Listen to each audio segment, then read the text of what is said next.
Hello দর্শক, সবাইকে সালাম এবং শুভেচ্ছা জানিয়ে শুরু করছি আজকের টাইম এক্সক্লুসিভ। আশা করি সবাই ভালো আছেন এবং আজকে প্রথমেই যে বিষয়টি বলতে চাই, অভিনন্দন সব প্রবাসীদের যে আজকে প্রবাস জীবনে আমাদের সবার জন্য একটি ঐতিহাসিক দিন। এই কারণে যে আমি আসছি যুক্তরাষ্ট্রে প্রায় মোর দেন 30 ইয়ার্স এবং যারা আরও আগে এসেছেন এবং আমি আসার পর আর কোনো কিছু করিনি, সাংবাদিকতার সাথে সম্পৃক্ত আমি সবসময়, এবং যত রিপোর্ট আমি লিখেছি প্রবাসীদের ভোটাধিকার এই বিষয়টি ছিল।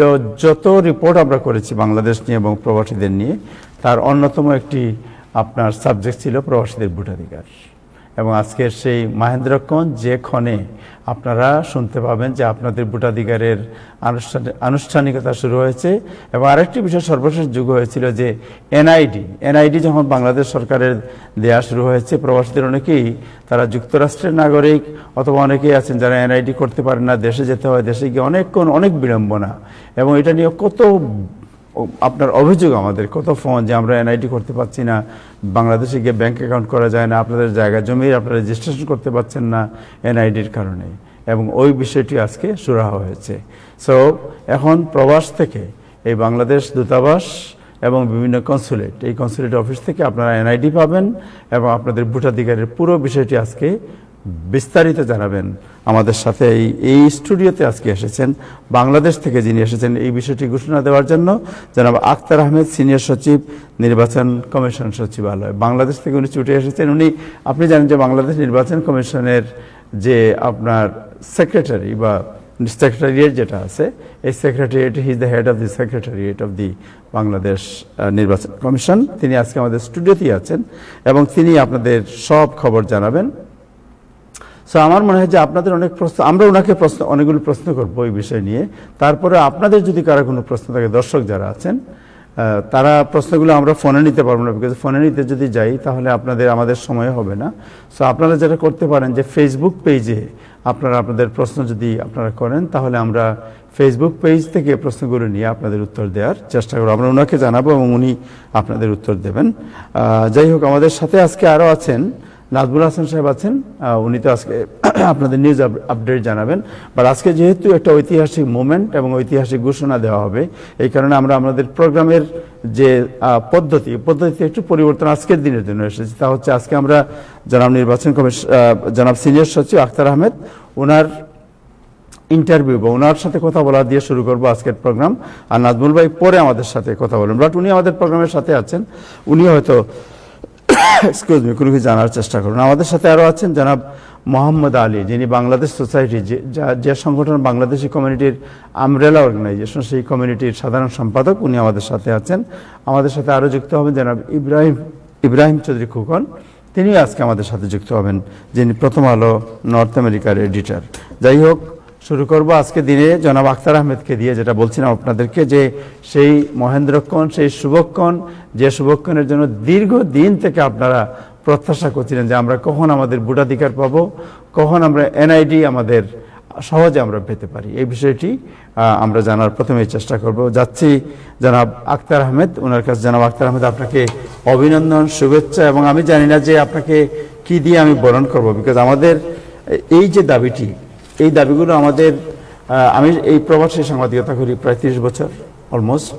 এন্ড দেন আপনি আরেকজন আমার সহযোগী সম্পাদক শুনেছেন নাজমুল হাসান সাহেব, উনি 32 বছর থেকে এখানে সাংবাদিকতা করেন। বাট সারা জীবনই আমরা এই দাবিটা করে আসছি যে আমাদের ভোটাধিকার চাই, আর এনআইডি শুরু হওয়ার পর থেকে আমরা এনআইডি চাই। আজকে আপনি সেই ঘোষণা দিয়েছেন যে এখন থেকে এই দাবি পূরণ করা হয়েছে। আমি আপনার মুখ থেকে শুরু করতে চাই, আপনার মুখ থেকে ঘোষণাটি শুনতে চাই। আমাকে আপনাদের স্টুডিওতে ডাকার জন্য আপনাকে অভিনন্দন এবং আপনার মাধ্যমে দর্শক শ্রোতাদেরকেও আমার অভিনন্দন এবং কৃতজ্ঞতা।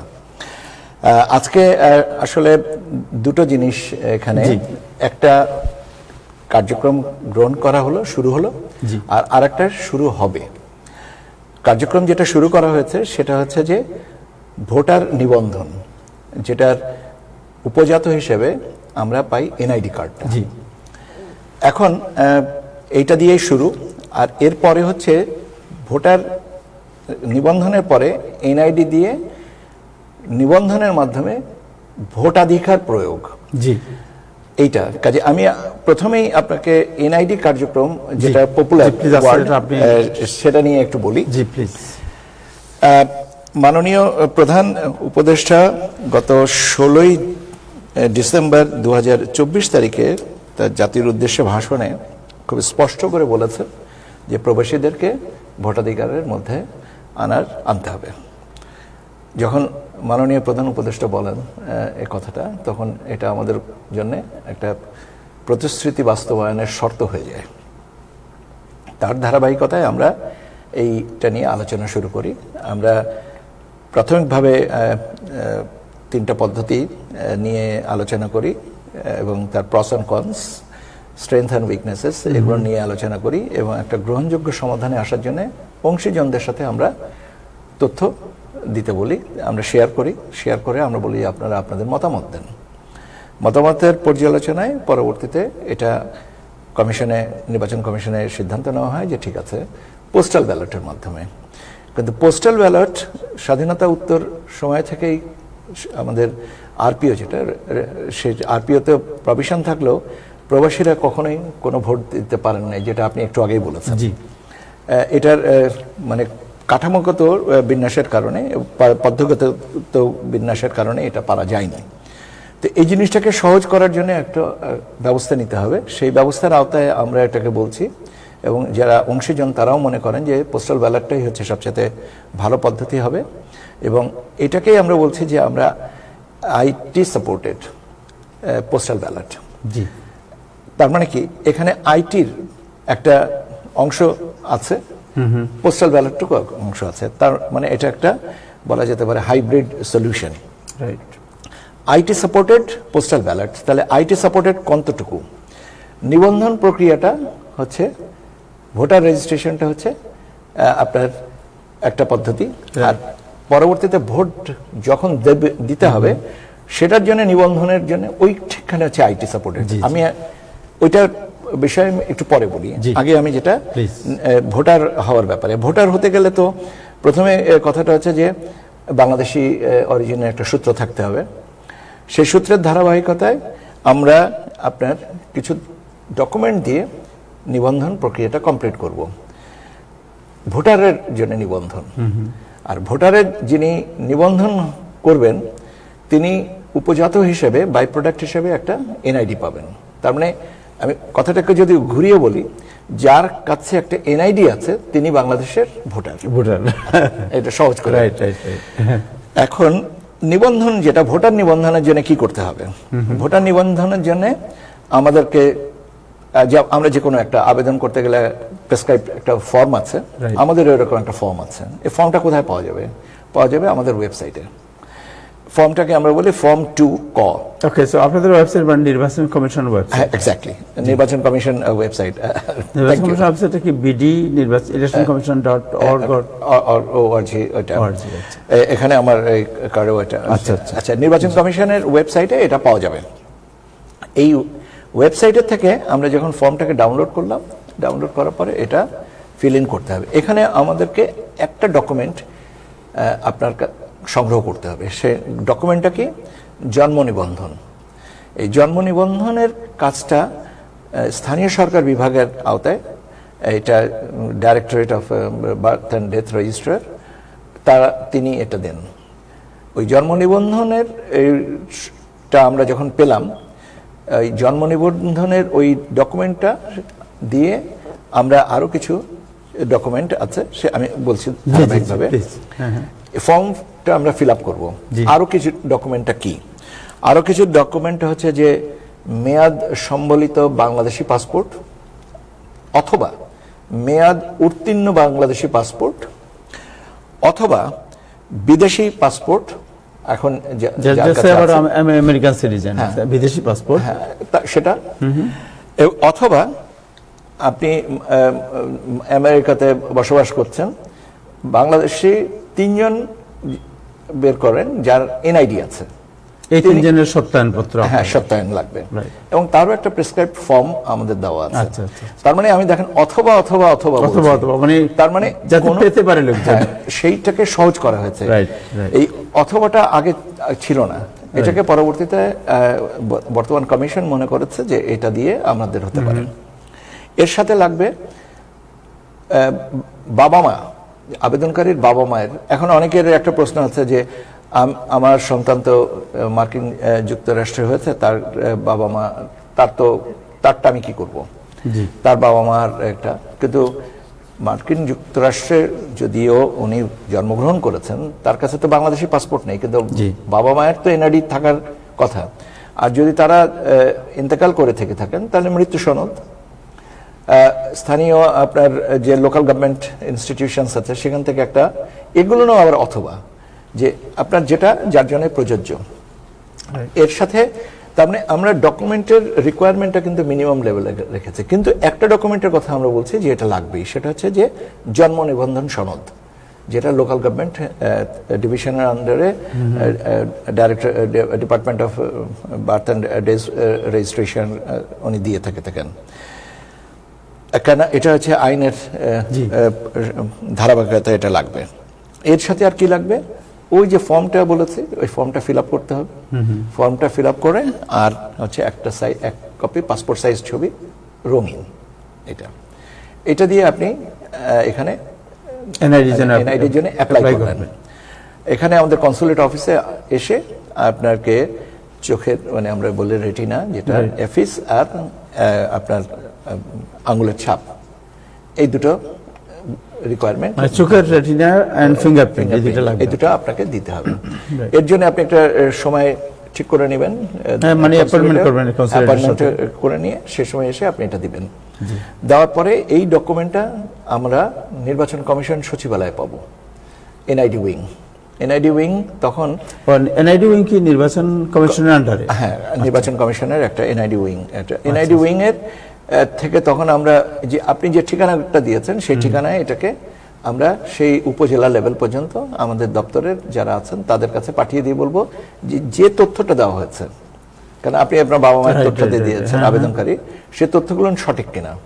এই জন্যে আমরা অনুরোধ করি যে বাংলাদেশে যে জায়গায় হোক না কেন, বাংলাদেশে কোনো আত্মীয় স্বজনের একটা সেলফোন নাম্বার যেন ওরা এটা দিয়ে দেন, মানে লোকাল যারা ইনভেস্টিগেট করবে, যারা চেক করবে, তারা যেন ওই ওনার সাথে যোগাযোগ করে নিতে পারে, বিষয়টাকে সহজ করার জন্য, বা আপনার কমিউনিকেশন ব্রেক যেন না করে। সঠিকতা হলে উনি বলে দিলেন যে হ্যাঁ সব তথ্য সঠিক, এবং তখন আমরা আপনার কনসুলেটে জানিয়ে দেবো যে হ্যাঁ প্রমাণ পাওয়া গেছে, তখন এনরা ক্লিয়ার করে দিলে তখন একটা এনআইডি নাম্বার পাবেন। এনআইডি নাম্বারটা আমরা পাবো, যে এটা কনসুলেট ইস্যু, কনসুলেটে আপনারা কনফার্ম করলে কনসুলেট ইস্যু করবে। কনসুলেটে এটা অটোমেটিক্যালি আমরা ওখান থেকে জেনারেট করি, কনসুলেট এটা কনফার্ম করে দেয়। এখানে আবার একটু বাড়তি বিষয় আছে, সেটা আমার বলে রাখা ভালো, যে পার্বত্য জেলা 3টা, এই 3টা জেলার 56টা উপজেলার ক্ষেত্রে আমরা আবেদন যারা করেন এই তাদের ক্ষেত্রে আমরা একটু বাড়তি সতর্কতা নেই। তার কারণ হচ্ছে যে রোহিঙ্গা অধ্যুষিত এলাকা এবং রোহিঙ্গাদের একটা প্রবণতা আছে বাংলাদেশি নাগরিকত্বের এই সনদগুলো নেওয়ার জন্য বা এনআইডি নেওয়ার জন্য। ওইটাকে আমরা চেক করার জন্য একটা বিশেষ কমিটি আছে, সেই বিশেষ কমিটি এটা পর্যালোচনা করে তারপরে আপনার এই তারা ক্লিয়ার করেন হ্যাঁ অথবা না। না হলে তো ডেফিনেটলি এটা হবে না, আর হ্যাঁ হলে একই কথা। সচরাচর সাধারণত এটা আমরা সর্বোচ্চ 15 দিনের মধ্যে আমরা আবেদনগুলোকে নিষ্পত্তি করে দেই, আর মানে নর্মাল সার্কামস্ট্যান্সেসে। আর বিশেষ এলাকার ক্ষেত্রে হয়তো একটু বেশি সময় লাগে, কেননা বিশেষ এলাকার ক্ষেত্রে অনেকগুলো এজেন্সি আছে, তারা বসে এটাকে ক্লিয়ার করেন। এই হচ্ছে আমার এনআইডি। এখন এনআইডি এখানে যখন জেনারেটেড হলো, তখন আপনি এই আমরা ওই ছবিটা রেখেছিলাম, ওইটার থেকে আপনার ছবিটা দিয়ে সহ একটা কার্ড পেলেন। সেটা কার্ডটা হচ্ছে আমরা প্রথমে যেটা হয় আমরা ল্যামিনেশন করে নিতে হয়। ল্যামিনেশন করে আপনার কার্ডটা ডাউনলোড করে একটু ল্যামিনেশন করে রাখবেন। আর আমাদের স্মার্ট কার্ড, যেটা আমরা যদি প্লাস্টিক কার্ড বা স্মার্ট কার্ড যেটাকে বলি, এটার সরবরাহ ছিল না। আমরা গত 2 বছর ধরে এটাকে সরবরাহটাকে পাইপলাইনটা ঠিক করতে পারি নাই, কিন্তু এখন আমরা পেরেছি। তো অক্টোবর মাসের 3rd উইক থেকে আমাদের সাপ্লাই লাইনটা ওপেন হবে। আমরা এটা ফার্স্ট অ্যাভেলেবল অপরচুনিটিতে প্রিন্ট করে আমরা কনসুলেটে পাঠিয়ে দেবো, কনসুলেট থেকে যোগাযোগ করে আপনারা নিয়ে নেবেন। এই হচ্ছে এনআইডি। এখন আমার এনআইডি হয়ে গেল, মানে হচ্ছে আমি একটু আগে বলেছি এনআইডি হওয়ার অর্থই হচ্ছে যে আমি একজন ভোটার, ঠিক আছে। আপনার জন্মগ্রহণ করেছেন আপনি মার্কিন যুক্তরাষ্ট্রে, কিন্তু বাংলাদেশে আপনার সম্পর্কের সূত্রে আপনি বাংলাদেশের ভোটার, রাইট।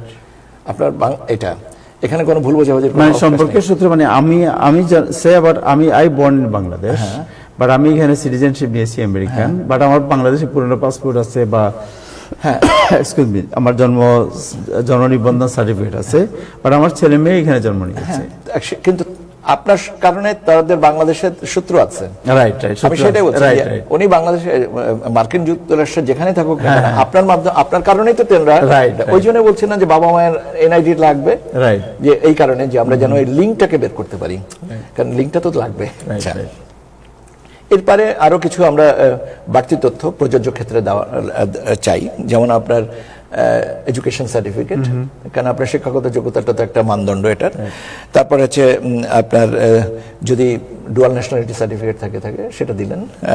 আপনার marriage certificate provided the applicant is married, এবং স্পাউসের এনআইডি, এটা আমরা ডেটা আপনার কমপ্লিট করার জন্য, যেমন প্রোফাইলটাকে কমপ্লিট করার জন্য লাগে, কিন্তু এটা ম্যান্ডেটরি না। ম্যান্ডেটরি কিন্তু আমি ওই কটায় বলেছি যে জন্ম নিবন্ধন সার্টিফিকেট এবং অন্যান্য যেগুলো আছে আপনার যে নিজের পাসপোর্ট এবং একটা ছবি এবং ওই ফিল্ড ইন আমাদের ফর্মটা। এরপরে হচ্ছে যে নিবন্ধন হয়ে গেল, এখন এটার পরে আপনি কি করবেন? আমরা নিবন্ধন, আপনি একটা প্রশ্ন করি, আপনি নিবন্ধন হওয়ার পরে আপনি যেটা বলছেন ল্যামিনেট করা নিজে, বাট অক্টোবর থেকে আপনারা সাপ্লাই করছেন প্লাস্টিক কার্ড, সো অক্টোবর থেকে যারা অ্যাপ্লাই করবে দেন কনসুলেট অফিসিয়াল, আমি সরি একটু অক্টোবরের সাথে এটার সম্পর্ক না, আমি বলছি যে আমরা কার্ডের ব্ল্যাঙ্ক কার্ডগুলো ঢাকায় প্রিন্ট হয়, এখন ব্ল্যাঙ্ক কার্ডগুলো আমরা সাপ্লাই লাইনটা অক্টোবর থেকে পাচ্ছি, পাওয়ার সাথে সাথে আমরা প্রিন্টিংটা শুরু করব। এটা হয়তো আপনার এটা নভেম্বরে হতে পারে, ডিসেম্বরে হতে পারে, কারণ আমাদের তো অনেক অনেক অনেক পেন্ডিং আছে, এবং একসাথে তো বাল্ক এটা একটা পাইপলাইনে যেগুলো আসে সেইটাই। কিন্তু এটার সাথে সময়ের কোনো ব্যাপার না, এটা একটা চলমান প্রক্রিয়া, এটা এই বছরও থাকবে, আগামী বছরও থাকবে, যতদিন ইনশাআল্লাহ বাংলাদেশ সাথে থাকবে, এটা একটা চলমান প্রক্রিয়া, এটার সাথে টাইম লাইনের কোনো সম্পর্ক নেই। তো এখন কার্ডটা পাওয়ার পরে ভোট দিতে হবে, ভোট দিতে গেলে তো আবারও একটা রেজিস্ট্রেশনের ব্যাপার আছে। আমরা একটা অ্যাপ্লিকেশন অ্যাপ তৈরি করছি, সেই অ্যাপটা লঞ্চ করার চেষ্টা করছি আমরা এই মাসের অক্টোবরের শেষাংশে।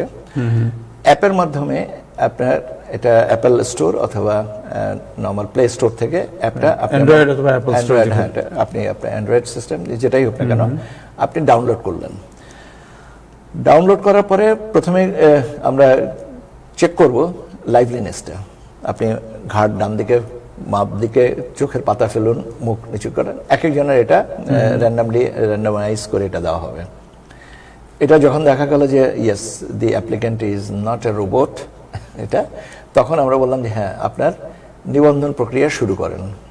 আপনি নিবন্ধন প্রক্রিয়ার জন্য আমাদের সবচেয়ে বেশি প্রয়োজন হচ্ছে আমার এনআইডি নাম্বার লাগবে, এনআইডি নাম্বারটা লাগবে, এবং আপনি যে কার্ডের যে আছে সামনের দিকটা এবং পেছনের দিকটা আপনি ছবি, মানে ওই যে অ্যাপসের মধ্যে ধরে রাখবেন, হ্যাঁ অ্যাপসের মধ্যে এটা ছবিটা দিলেন, এটা যেটা আমাদের অন্যান্য স্ট্যান্ডার্ড অপারেটিং প্রসিজিওর, ওই ছবিটা দিলেন। ছবিটা দেওয়ার পরে আমরা আরো কিছু তথ্য চাইব। যখনই আপনি এনআইডি নাম্বারটা দিচ্ছেন, এটা আমাদের এনআইডি ডেটাবেজের সাথে সিনক্রোনাইজ করা আছে, আমরা তখনই জানতে পারছি যে আপনি কোন কনস্টিটিউয়েন্সির ভোটার, লিংক করা আছে যে কোন কনস্টিটিউয়েন্সির নাম্বার দেওয়ার সাথে সাথে অটোমেটিক্যালি কনস্টিটিউয়েন্টের সাথে লিংক হয়ে যাবে সেটা। কাজে আপনি তো জানেন না যে কোন কনস্টিটিউয়েন্সির ভোটার, কিন্তু আমরা আমাদের ডেটাবেস থেকে জানি যে কোন কনস্টিটিউয়েন্সির ভোটার। আমরা তখন বলবো যে আপনি আমার ঠিকানা দেন, কোন ঠিকানায় আপনি ব্যালট পেপারটা পেতে চান। এই ঠিকানাটা আপনি আমাদের নির্ধারিত ফর্ম যে অংশটুকু থাকে এটাকে আপনি দেবেন। এটা as good as any other form যেটা আছে, ফিল্ডগুলো ফিল ইন করবেন। ফিল্ডগুলো ফিল ইন করার পরে আপনি এটা সাবমিট করলেন। সাবমিট করার পরে আপনার ভোটার নিবন্ধন হয়ে গেল। তার মানে আপনি আগে এনআইডি নিয়েছেন, এখন এনআইডির বদলতে আপনি ভোটার জন্য রেজিস্ট্রেশন করলেন এবং এটা করলেন আপনি প্রবাস থেকে। কারণ আপনি যখনই আমাদেরকে এখানে আমরা আপনাকে এটা যাচাই বাছাইয়ের জন্য আপনার লাইভলিনেস এবং অন্যান্যের জন্য আমরা একটা ওটিপি পাঠাবো। ওটিপিটা পাঠাবো আপনার বিদেশের এই ফোন নাম্বারে। কাজে এটারও একটা কস্ট আছে, সে কস্টটা বাংলাদেশ বিয়ার করবে, কোনো অসুবিধা নেই ইনশাল্লাহ। এরপরে যখন হলো নিবন্ধন হয়ে গেল, নিবন্ধন হলে আপনি আমাকে যে ঠিকানায় দিয়েছেন আমরা আপনাদের কাছে একটা ব্যালট পেপার পাঠাবো। আমরা 3টা খাম ব্যবহার করছি এটাতে। আপনি যে ঠিকানাটা দিয়েছেন ওই ঠিকানাটা আমরা প্রিন্ট করব আপনার এনভেলপের উপরে। এর ভিতরে আরো 2টা খাম থাকবে। দ্বিতীয় খামটা যেটা ওইটাকে আমরা একটা মানে আপনার ডিফারেন্সিয়েশনের জন্য রঙিন খাম ওইটা করব। ওই খামটাতে আপনার রিটার্নিং অফিসারের অ্যাড্রেসটা আসবে। রিটার্নিং অফিসারের অ্যাড্রেস, কারণ আমি আপনাকে বলেছি যখনই আমি ডেটাবেজের সাথে এনআইডি নাম্বারটা দিচ্ছি তখন আমরা জানি যে আপনি কোন কনস্টিটিউয়েন্সির ভোটার। তৃতীয় খাম যেটা একটা সেটা হচ্ছে ব্যালট। ব্যালট পেপারটা আমরা এটা আগে বলেনি, তাহলে আমরা দেখছেন আইটির ইনভলভমেন্ট হচ্ছে ওই রেজিস্ট্রেশন প্রসেস পর্যন্ত। আচ্ছা, এরপরে কিন্তু আমরা ম্যানুয়াল প্রসেসে চলে যাচ্ছি। আপনি এই ব্যালট পেপারটা আমরা পাঠাবো, সেটা হচ্ছে যে শুধু সিম্বল সম্বলিত ব্যালট পেপার এবং সিম্বলের নিচে যেমন এটা কলম বা এটা মোবাইল ফোন, আমরা ছবিটা দিয়ে তার নিচে লিখে দেবো এটা কলম, যাতে বুঝতে সুবিধা হয়। কেন প্রতীকের আমাদের সাদা কালো প্রিন্টিং এ হবে তো, কাজে মানে চোখের যেন একবারে সমস্যা না হয় সেগুলো আমরা বিবেচনা করে এটা লিখে দেবো। এবং পাশে একটা স্পেস করে দেওয়া হবে যেখানে আপনি আপনার প্রতীকের বিপরীতে আপনি চিহ্ন দিয়ে দিবেন। এখন কথাটা হচ্ছে যে আমরা কখন দিব এটা। আমরা এই রেজিস্ট্রেশন প্রসেসটা অ্যাপল আমি বলেছি যে আমরা অ্যাপটাকে ডাউনলোড করার পরে যখন রেজিস্ট্রেশন প্রসেসটা কমপ্লিট হবে এরপরে আমরা আপনার ওই ঠিকানায় এই ব্যালট পেপারটা পাঠাবো। এখন ব্যালট পেপারে কতগুলা প্রতীক থাকবে? এই মুহূর্তে আমাদের কাছে প্রতীকের সংখ্যা হচ্ছে নির্বাচন কমিশনে প্রতীকের সংখ্যা হচ্ছে 115টা। 115টাই আমরা আপনার কাছে পাঠাবো। এখানে কিন্তু প্রার্থীর নাম থাকছে না। এখন আপনার প্রশ্ন হতে পারে যে 115টা কেন পাঠাবেন? কারণ হচ্ছে যে রাজনৈতিক দলগুলো তারা তাদের প্রতীক নিয়ে নির্বাচন করবেন, পাশাপাশি স্বতন্ত্রও তো কেউ করবেন। এখন স্বতন্ত্র ব্যক্তি কোন প্রতীকটা নেবেন এটা তো আমি আগে জানি না। কাজে আপনাকে যদি না দেওয়া হয় পুরোটা, তখন দেখা যেতে পারে যে একটা মিসকমিউনিকেশন হচ্ছে। সেজন্য আমরা 115টাই আপনার কাছে এখন অ্যাজ অন টুডে আমাদের যেহেতু 115টা আছে, 115টা প্রতীকই আমরা আপনাকে ব্যালট পেপারে প্রিন্ট করে পাঠিয়ে দেবো। আপনি আপনার প্রার্থিত বা নির্ধারিত ঠিকানায় এই ব্যালট পেপারটা পেলেন, প্রথম এনভেলপটা খুললেন যেটা আপনি ঠিকানা দিয়েছেন সেখানে পৌঁছেছে।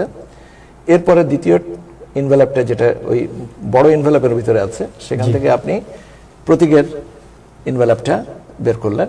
আপনি নির্ধারিত সময়, আমি এটা সময়টা পরে বলছি, আপনি প্রতীকের পাশে আপনার পছন্দের চিহ্নটা দিয়ে পছন্দের প্রার্থীকে ভোট দিয়ে আপনি ওটাকে মুখটা বন্ধ করে এখানে আবার একটা ডিক্লারেশন আছে, সেই ডিক্লারেশনটা সাইন করে এনভেলপের ভিতরে দিলেন। ওই যে রঙিন এনভেলপটা বলেছি যেখানে আপনার রিটার্নিং অফিসারের ঠিকানাটা আছে, আপনি আপনার নিয়ারেস্ট পোস্ট বক্সে এটা ড্রপ করে দিলে আমরা পোস্টাল ডিপার্টমেন্টের মাধ্যমে রিটার্নিং অফিসার সরাসরি এটা পাবেন, নির্বাচন কমিশনে আসবে না এবং কনসুলেট অফিসে এসে সাথে ইনভলভ না। কারণ আপনি আপনার ঠিকানায়, বাসার ঠিকানায়, যে ঠিকানায় আপনি চাচ্ছেন সে আপনার কর্মস্থলের হোক বা বাসারই হোক, সেই ঠিকানায় আপনি ব্যালটটা পাচ্ছেন এবং আপনি নির্ধারিত সময়ে ভোটটা দিয়ে আপনার নিয়ারেস্ট আপনার পোস্ট বক্সে এটা ড্রপ করে দিচ্ছেন। তাহলে কনসুলেটে আসার ঝামেলা নেই। মানে আমি যদি আমেরিকা থেকে এটা পাঠাই তাহলে আমেরিকা থেকে আমার তো স্ট্যাম্প লাগাতে হবে না, আমরা পোস্টেজ পেড ইউনিয়ন আপনার ইউনিভার্সাল ইউনিয়ন প্রোটোকল একটা আছে, আমাদের পোস্ট অফিসের সাথে এটা আছে, এটা তারাই এটা করছে। এখন কথাটা হচ্ছে যে আমরা রেজিস্ট্রেশনের আমি আপনাকে বলেছি যে আমরা আগে পাঠিয়ে দেব। কতদিন আগে পাঠাবো?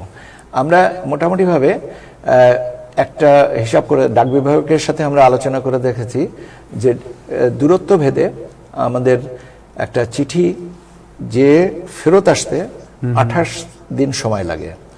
এখন আমাদের প্রতীক বরাদ্দ হয় ক্যান্ডিডেটের এগেনস্টে 21 থেকে 21 দিনের মাথায় এটা প্রতীকটা বরাদ্দ হয়।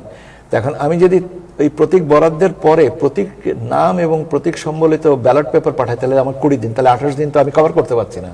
এই জন্য আমরা ওই শুধুমাত্র প্রতীক সহ ব্যালট পেপারটা পাঠিয়ে দেবো, প্রার্থীর নামটা পাওয়া হলো না। যখন প্রার্থীর নাম এবং তার বরাদ্দকৃত প্রতীকের কথাটা আসছে, তখন আমরা আপনাদেরকে আবার নোটিফাই করব, যেমন now this is the time to vote. আপনি তখন আপনি দেখলেন এই অ্যাপে, যে অ্যাপে আপনি রেজিস্ট্রেশন করেছেন, সেখানে আপনি দেখলেন যে আপনি যে কনস্টিটিউয়েন্সি, সেখানে 4 জনা 5 জনা 10 জনা যে যারাই হোক না কেন, তাদের নাম এবং তাদের প্রতীকটা আপনারা দেখলেন। আপনি তারপরে চিহ্ন দিয়ে আপনি ভোটটা কমপ্লিট করলেন এবং এটা পাঠিয়ে দিলেন আমাদেরকে ডাক বিভাগের। এবং কোথায় পাঠাবেন সে ইনভেলপের উপরে আমরা সে ঠিকানাটাও লিখে দিচ্ছি, কাজে আপনাকে কোনো কিছু না, শুধু কষ্ট করে আপনাকে আপনার পোস্ট মেইল বক্সে ড্রপ করতে হবে, তার আগে ভোটটা দিতে হবে, দিয়ে ড্রপ করতে হবে। এটা এখন এইটুকুই হচ্ছে আপনার দায়িত্ব। পোস্টেজ পেইড, বাংলাদেশ সরকার এটা খরচ করবেন এবং আমরা হিসাব করে দেখেছি যে এখন পর্যন্ত আমাদের পার ভোট আপনার 700 টাকা মতন পড়বে। তাহলে এখন 700 টাকা সরকার এটা বিয়ার করবে, প্রতি ভোটে 700 টাকা খরচ হবে। Postal charges plus ballot paper, তারপর ইনভেলপ, প্রিন্টিং সব মিলিয়ে আমরা 700 টাকা আমাদের পার ভোট এটা পড়বে, খরচ ব্যয় হবে, সরকার এটা টেক আপ করবে। এর সাথে এখন কথাটা হচ্ছে যে তাহলে এই যে কনসুলেটে আসা, দূতাবাসে আসা, এগুলো লাগছে না। আপনি আপনার ভোটটা দেওয়ার পরে পোস্টাল ডিপার্টমেন্ট এটা নিয়ে যাবে এবং ইউনিভার্সাল পোস্টাল ইউনিয়নের যে প্রোটোকল যেটা আছে, তারা অলরেডি এটাকে সেন্সিটাইজ করে রেখেছে যে এই রকম একটা সিস্টেমে আমরা যাচ্ছি। এবং এই এখন আপনি এখানে একটা প্রশ্ন আসবে আপনার, আমি আগে থেকে মানে বলি যে আমার ভোটটা তো আগে পৌঁছালো, নির্ধারিত যে তারিখে ভোট হবে তার আগে পৌঁছালো, তা এটার কি হবে? এটার নিরাপত্তাটা কোথায়? নিরাপত্তাটা হচ্ছে যে রিটার্নিং অফিসারের কাছে যখন যাচ্ছে, রিটার্নিং অফিসার এটা তার জিম্মায় হেফাজতে রাখবেন, তার জিম্মায় হেফাজতে রাখবেন। ইউজুয়ালি এটা ট্রেজারিতে রাখা হয়। সে ধরেন আপনার 50টা ভোট এলো, 50টা একটা বাক্সে উনি রেখে দিলেন এবং যখন নির্ধারিত দিনে ভোট গ্রহণ সম্পন্নের পরে যখন ভোট গণনা হবে, তখন এই পোস্টাল ব্যালটের মাধ্যমে যে ভোটগুলো এসছে সেটা উনি বিবেচনায় নিয়ে তখন সেটাও গুনবেন। এখন আরেকটা প্রশ্ন আসতে পারে যে নির্ধারিত দিনে যে তারিখে আমার ভোট হয়েছে, কোনো কারণে যদি আমার ব্যালটটা তারপরে পৌঁছায়, দুঃখিত, এটা বিবেচনা করার সুযোগ নেই। কাজে আপনার ব্যালটটা আগে আসতে হবে, ভোট গণনার আগে। সেজন্য আমরা ওই যে আপনার 21 দিনের একটা যেটা কথা বললাম যে সিম্বল অ্যাসাইন হওয়ার থেকে 21 দিনের এটা হয় যে আমরা একটু হাতে সময় রেখে এটা করতে চাই। এবং তারও আগে আমরা যখন আমরা রেজিস্ট্রেশনটা কমপ্লিট হবে, রেজিস্ট্রেশনটা কমপ্লিট হওয়ার পরে আমরা ব্লক করে দেবো, যখন রেজিস্ট্রেশনটা ক্লোজ করে দেবো তারপরে আমরা ব্যালট পেপারটা পাঠিয়ে দেবো। কারণ আপনি তো আপনার ঠিকানাটা দিয়েছেন, আমাদের তো কোনো অসুবিধা নেই, আমরা আপনার ঠিকানায় পাঠিয়ে দেবো।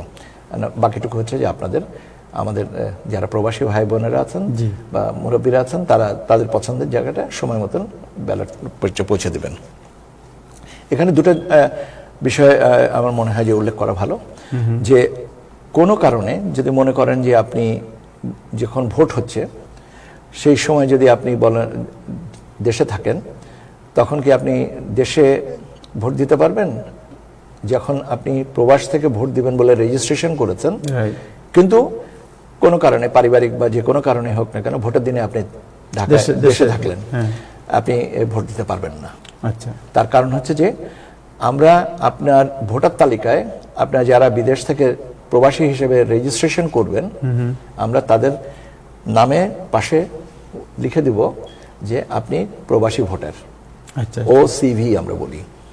আচ্ছা, এইটা হচ্ছে আমরা এটা ওসিভি, আউট অফ কান্ট্রি ভোটার। তাহলে আপনাকে ওখানে চিহ্নিত করা আছে।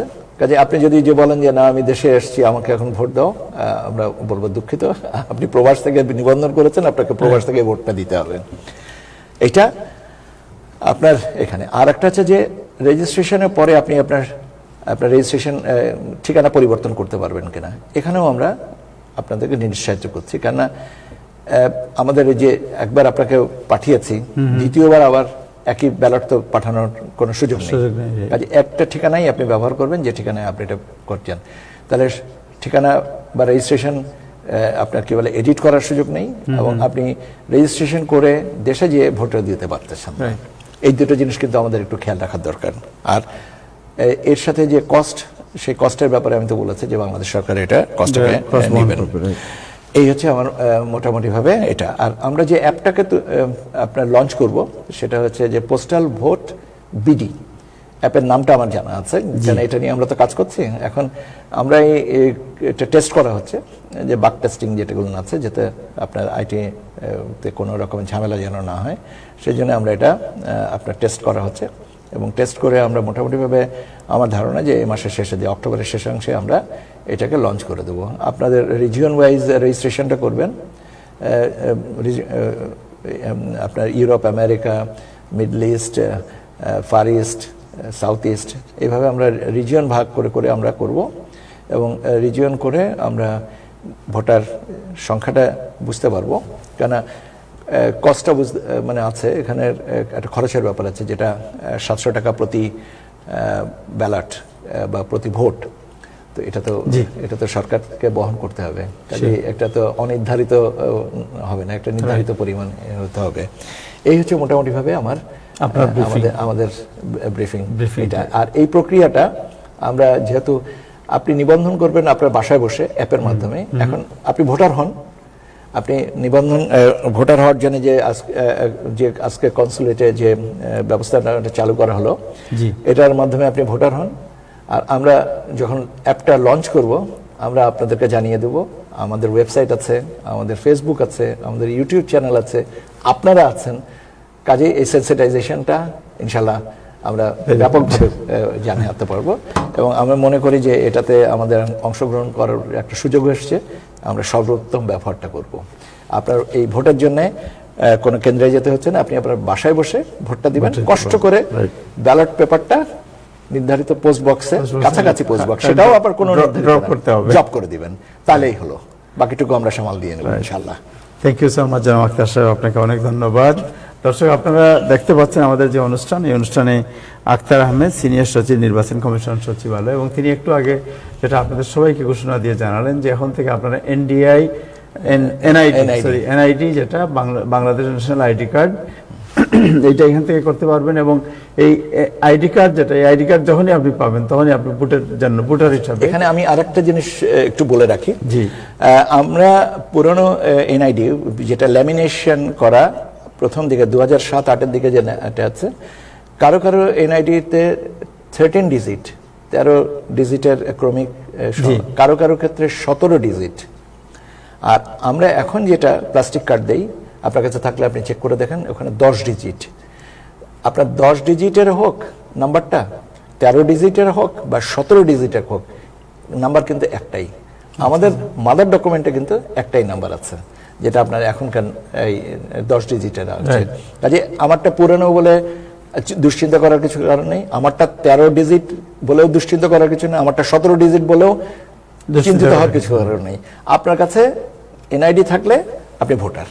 Thank you so much, thank you, this is very good. Najmul ভাই, আপনার কাছে আসছি, একটা জিনিস আপনাকেও আমি ইনফর্ম করতে চাই যে আমরা আগে যে এই যে ডুয়াল সিটিজেনশিপ ছাড়া কোনো কিছু করতে পারতাম না, এটা এখন থাকছে না। তাহলে এখন ডুয়াল সিটিজেনশিপ এর certificate is not a mandatory requirement, এটা একটা সাপ্লিমেন্টরি রিকোয়ারমেন্ট। আপনার থাকলে ভালো কথা, না থাকলে দিবেন না।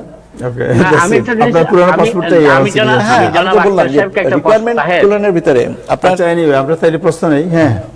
একটা প্রশ্ন করি যেটা ক্লিয়ার করার জন্য, যেটা হচ্ছে যে ডুয়াল সিটিজেনশিপের ব্যাপারটা এই এনআইডি এবং পরবর্তীতে ভোটার হওয়ার জন্য ম্যান্ডেটরি কোনো ব্যাপার না।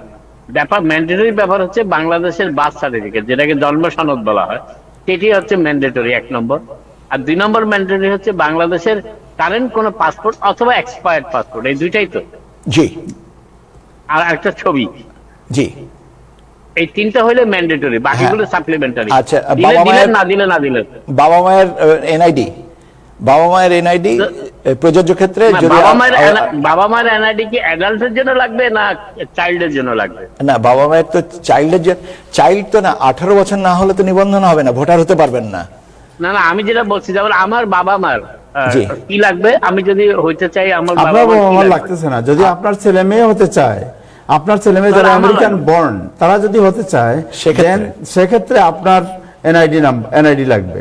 আমি সেটাই তো বলছি, আমি তো সেটাই বোঝানোর চেষ্টা করলাম যে আমরা যারা অ্যাডাল্ট আছি আমাদের ওই 3টা হলো ম্যান্ডেটরি, বাকিগুলো সাপ্লিমেন্টারি। জি, আমি ব্যাপার হচ্ছে যে আল্লাহ না করুক যদি আপনার বাবা মা ইন্তেকাল করে থেকে থাকেন জন্য যারা এখানে বর্ন সিটিজেন, উনি জানতে চাচ্ছেন ওনার ক্ষেত্রে। না, তাহের এখানে কনফিউজিং। সাপোজ আবু তাহের এখন বাংলাদেশে এনআইডি করবে, আবু তাহেরের আমেরিকান পাসপোর্ট, বাট আবু তাহেরের বার্থ সার্টিফিকেটও আছে, আবু তাহেরের পাসপোর্টও আছে, বাংলাদেশ পাসপোর্টও আছে, এক্সপায়ার্ড আর নট এক্সপায়ার্ড, আর একটা ছবি আছে। এরপরে কোন ডকুমেন্টটা ম্যান্ডেটরি? এরপরে বাবা মায়ের একটা রেফারেন্সে লাগবে, কেন আবু তাহের সাহেব তো বাবা বা মা এবং দুজনেরই তো একটা সূত্র আছে, এবং সেই সূত্রে আমরা যাচাই করে নিব যে ওনার বাংলাদেশের যে তথ্য দিচ্ছেন সেটা সঠিক। মানে বাবা মায়ের সেটা কি কি ডকুমেন্ট? Marriage certificate. জি, বাবা মায়ের ম্যারেজ সার্টিফিকেট না, ম্যারেজ সার্টিফিকেট না, বাবা মায়ের ম্যারেজ সার্টিফিকেট না। আমরা বলছি যে বাবা মায়ের যদি এনআইডি থাকে, ধরুন আমি যে বাবা মায়ের যদি এনআইডি না থাকে, তাহলে জন্ম সনদ, বাবা মায়েরও তো জন্ম সনদ আছে, যদি ইন্তেকাল করে থাকেন তাহলে ডেথ সার্টিফিকেট আছে, একটা তো ডকুমেন্ট লাগবে। একটা কানেক্টিং ডকুমেন্ট লাগবে। Exactly, connecting document. আমি যদি অ্যাপ্লাই করি, আমি আমেরিকান সিটিজেন, তাহলে আমার তো ডকুমেন্ট যেগুলো আছে বাংলাদেশের পাসপোর্ট, আমেরিকান পাসপোর্ট, তারপর আপনার জন্ম নিবন্ধন, এর সাথে বাবা মার সম্পর্ক যুক্ত ওনাদের আপনার জন্ম নিবন্ধন অথবা যদি এনআইডি থাকে, অথবা যে কোনো একটা কাগজ, অথবা ম্যারেজ সার্টিফিকেট, তাহলে আমরা সূত্রটা এস্টাবলিশ করব কি? রাইট। অথবা যদি তাও না থাকে, কিন্তু যেটা আপনি বলছেন না, বলে এক সেকেন্ড, আপনি যেটা বলছেন যে 3 জন লোক যদি বাংলাদেশ থেকে সার্টিফাই করে, ওটা আপনার ক্ষেত্রে, ওটা আমার ক্ষেত্রে, আপনার ক্ষেত্রে, বাবা মায়ের ক্ষেত্রে না। বাবা মায়ের ক্ষেত্রে বাবা মা যদি ইন্তেকাল করে থেকে থাকেন তাহলে আপনার ডেথ সার্টিফিকেট আছে, ওয়ারিশান সার্টিফিকেট আছে, আপনার যে বাংলাদেশ যে নাগরিক ছিলেন, স্থানীয় প্রতিনিধি যারা আছেন তাদের কাছে আমরা তো একটা লিংক, মানে যে এলাকার চেয়ারম্যান যারা আছে ওরা ইস্যু করতে পারে। আমি কি বুঝাতে পেরেছি? জি, ওকে। আমার প্রশ্ন হচ্ছে যে ডেথ সার্টিফিকেট কি 2 জনের লাগবে না একজনের হলেই হবে? একজনের তো 2টা সার্টিফিকেট হবে না, একজনের একটাই। না, বাবা মা 2 জনে মারা গেছে, দুজনের জন্য লাগবে। এখন কিন্তু এটা হয়, আমি আমার একটা ব্যক্তিগত অভিজ্ঞতার কথা বলছি। আমার শ্বশুর শাশুড়ি 2জনে ইন্তেকাল করেছেন, এবং তাদের ডেথ সার্টিফিকেট করতে যে আমাকে কিন্তু তাদের বার্থ সার্টিফিকেট আগে করতে হয়েছে। Birth certificate followed by death certificate. কাজে এটা পদ্ধতিগতভাবে এই জিনিসটাকে করা হয়েছে। এখন আমার প্রশ্ন ছিল যে বাবা, unless somebody was born, how could he or she died? তো এখন পদ্ধতিটাই এমন করা হয়েছে যে বার্থ সার্টিফিকেট আর ডেথ সার্টিফিকেট দুটাই লাগবে। আচ্ছা, বাবা মার ওই লিংক ছাড়া অল্টারনেটিভ কি হইতে পারে? বাবা মায়ের লিঙ্ক ছাড়া অল্টারনেটিভ তো আর কোনো কিছু হওয়ার কি সুযোগ আছে? আবু তাহের সাহেব, কোনো প্রশ্ন করার সুযোগ আছে নাকি আমাদের? জি আছে, জি বলেন। জি, তো আপনাদের শেষ হইলে আমি বলি যে আরপিও কি সংশোধন করা হয়েছে? যে 72 সালে আরপিও আক্তার সাহেব চমৎকার বলতেছেন, আমি একটু আইনগত বিষয়টা জানতে চাচ্ছি যে আমাদের যে আরপিও 72 সালের যে আরপিও, সেখানে প্রবাসীদের ভোটারের কথা বলা হয়েছিল। আমরা বাংলাদেশ কি কখনো এটা প্র্যাকটিস করতে পেরেছে? এবং এখানে মানে এটা একটা বিরাট উদ্যোগ আপনারা নিয়েছেন, এবং এটা কি আমাদের বর্তমান আরপিও কি সংশোধন করা হয়েছে এই ভোট যেভাবে নেওয়া হবে বা প্রবাসীদের ভোটটা যেভাবে গ্রহণ করা হবে, এই বিষয়টা যদি একটু বলেন। আপনাকে অসংখ্য ধন্যবাদ। আরপিও তো অবশ্যই সংশোধন করতে হবে। আরপিও যদি সংশোধন না করা হয় তাহলে তো আমরা এই পদ্ধতিটা চালু করতে পারবো না। তার মানে এখনো করা হয় নাই। আমি শেষ করি। আরপিও সংশোধনের প্রস্তাব এই মুহূর্তে আইন, বিচার ও সংসদ বিষয়ক মন্ত্রণালয়ের পরীক্ষাধীন আছে। একটা পরীক্ষা দিন আছে, এবং সেখানে আপনার এই প্রবাসীদের ভোটারের বিষয়টা আমরা সন্নিবেশ করেছি, যেটা আপনার 1972 সালে আরপিওর ওই রেলেভেন্ট পোর্শনে আমরা এটা সংযোজন করে আমরা প্রস্তাব পাঠিয়েছি আইন বিচারক সংসদ বিষয়ক মন্ত্রণালয়ের সুপারিশের জন্য, এবং এটা সুপারিশের পরবর্তীতে এটা উপদেষ্টা পরিষদে যাবে। উপদেষ্টা পরিষদে এটা আমরা ধারণা করছি এই মাসের ভিতরে এটা হয়ে যাবে। Thank you. সৈয়দ আল আমিন রাসেল, আমি কি আপনার আরপিও সংশোধনের ব্যাপারে জানাতে পেরেছি? সৈয়দ আল আমিন রাসেল কিছু আনমিউট করেন আপনি একটু প্লিজ। সরি, ধন্যবাদ তাহের ভাই। আমার কোশ্চেন হলো সচিব মহোদয়ের কাছে যে আমার ছেলে, ফর এক্সাম্পল, যদি আমার ছেলের বয়স হয়ে যায় 18 বছর এবং সে আমেরিকার সিটিজেন বাই বর্ন, যেখানে সে জন্মগ্রহণ করেছে, কিন্তু আমার রুট বাংলাদেশে, সেক্ষেত্রে আমার কোশ্চেন হলো যে তারা এনআইডি কার্ড পাবে কিনা বা ভোটার হতে পারবে কিনা? অবশ্যই পাবে। আপনার রুট তো আছে, আপনার সূত্রে তো আপনার সন্তান বাংলাদেশের রুটটা এস্টাবলিশড, ওই জন্যই বলছে যে বাবা মায়ের এনআইডিটা লাগবে না। কিন্তু তারা তো আপনার আমেরিকান বাই বর্ন, তারা কি দুটো দেশের আপনার নিতে পারে? আপনি এনআইডি হচ্ছে ন্যাশনাল আইডেন্টি কার্ড, এটা নিতে পারবেন আপনার আইনগতভাবে। আমাদের দিক থেকে কোনো অসুবিধা নেই, আপনার যদি অসুবিধা না থাকে।